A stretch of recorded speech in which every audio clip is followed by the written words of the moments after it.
இன்றைக்கி தேதி 3/3/2026ங்க. இன்றைக்கி மாசி மாத பௌர்ணமி. இந்த மாசி மாத பௌர்ணமி மிக சிறப்பான பௌர்ணமியாக எல்லாரும் சிறப்பாக கொண்டாடுறாங்கங்க. இங்கே தேவதானப்பட்டியில் இருக்கக்கூடிய மூங்கிலணை காமாட்சி அம்மன் கோவில், அதாவது தேனி மாவட்டத்தில் நம்ம கோவில் அமைஞ்சிருக்குங்க. இந்த கோவிலில் பார்த்தீங்க அப்படின்னா நம்மளுடைய காமாட்சி அம்மன் கோவிலில் பூட்டிய கதவுக்கு தான் பூஜை நடக்கும்.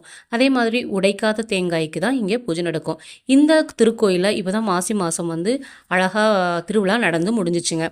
ஒவ்வொரு பௌர்ணமி அன்னைக்கும் நூற்றுக்கணக்கான மக்கள் இங்கே திருவிளக்கு பூஜை செய்து இந்த அம்மனுடைய அருளை பெறுறாங்க. அப்படி இந்த மாசி மாதம் நடந்த இந்த அழகான திருவிளக்கு பூஜையை எல்லாரும் பார்த்து மூங்கிலணை காமாட்சி அம்மனுடைய திருவருளை பெறுங்க.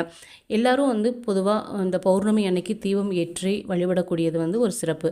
அதில் கோவில்களில் நடக்கூடிய இந்த திருவிளக்கு பூஜையில் கலந்துக்கிறது அதை விட மிகுந்த மகிழ்ச்சியை தரக்கூடிய ஒன்றா அமையுதுங்க. இங்கே நிறைய பேர் வேண்டிட்டு அந்த சாமிக்கிட்ட விளக்கு ஏற்றிக்கிறாங்க. அந்த விளக்கு பூஜையில் கலந்துக்கிறாங்க. ஆனால் அவங்களுடைய சொல்கிறதெல்லாம் என்ன அப்படின்னா, ஒரு 4 பூஜை இல்லைன்னா 5 பூஜையிலேயே அவங்க என்ன கோரிக்கைக்காக வந்தாங்களோ அதெல்லாம் நடக்குதுங்களாமா.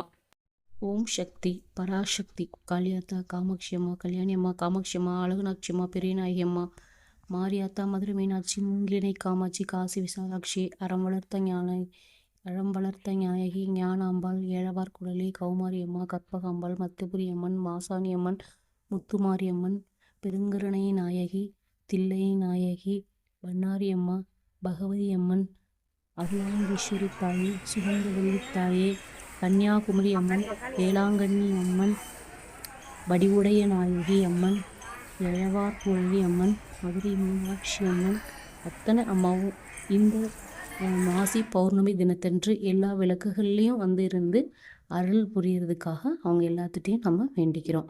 ஓம் காமாட்சி அம்மனே துணை.